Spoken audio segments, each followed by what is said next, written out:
Alright guys, so today we are comparing the R9 380 to the RX 480. We're not going to do anything too technical, but we are going to fire up some games and just see what sort of different frame rates we get on the same games and the same level. I think it's interesting how far AMD has come in just one generation of cards. I picked up the 380 for $359 last year, and this morning I went out and picked up the 480 for the exact same price, just about a year after. And there's a huge gain to be seen, so let's take a look at some of these benchmarks and see how we go.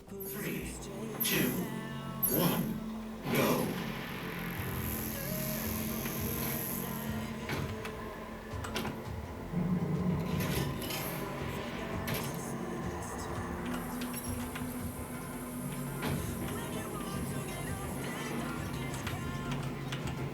Down at 12 FPS. Oh. I could never get Doom to run properly on the 380. I don't know what it was, maybe something to do with the raw amount of video RAM, but either way, this game always ran terribly on my 380, but as you can see here on the 480, you're getting well over 100 frames per second.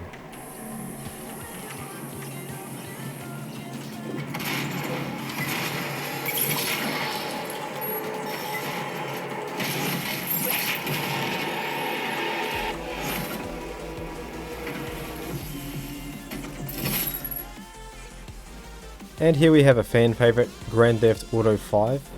Grand Theft Auto 5 is an interesting one because it's very CPU dependent, meaning that the game benefits a lot from having a good processor. We're running an i7 2600K in the system with a bit of an overclock, but either way we do still see some impressive gains from the upgraded graphics card. So running on the 480, it seems like we get an extra 20, maybe 30 frames per second on average. It runs nicely. It's good to know that upgrading your card can still give you some benefits in this game, even though it is such a CPU bound application. Certain parts of the game where it's very CPU intensive, i.e. when the car hits the truck here, you don't see that much of a gain, and that's just because the processor is working hard to get those frames out. And of course, where would we be without Battlefield 1? So Battlefield 1 runs pretty good on the R9 380, but if you max it out, you don't really see the solid 60 frames per second you might want to at this resolution, so we'll see how we go with the 480.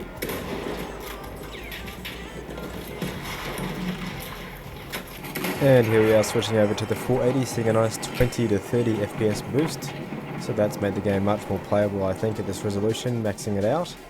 Very nice to be able to have the game running at my monitor's refresh rate.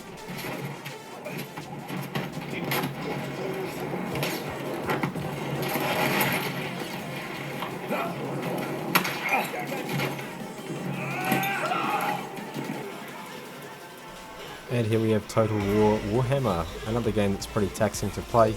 So you don't need a hugely good frame rate to run this game and have fun, but it is always nice to have that smooth, buttery 60 FPS. I don't think we quite hit that with the 480, but I haven't tried it in DirectX 12 yet, so once I give that a go, I'm sure we'll get a few more frames to push out, but on DirectX 11 anyway, it looks like we're getting an extra 15 or so FPS.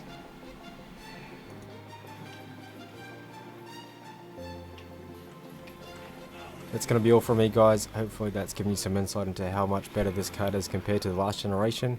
Nice big jump from Tonga to Polaris, so yeah, worth checking out. Hopefully you guys enjoyed the video.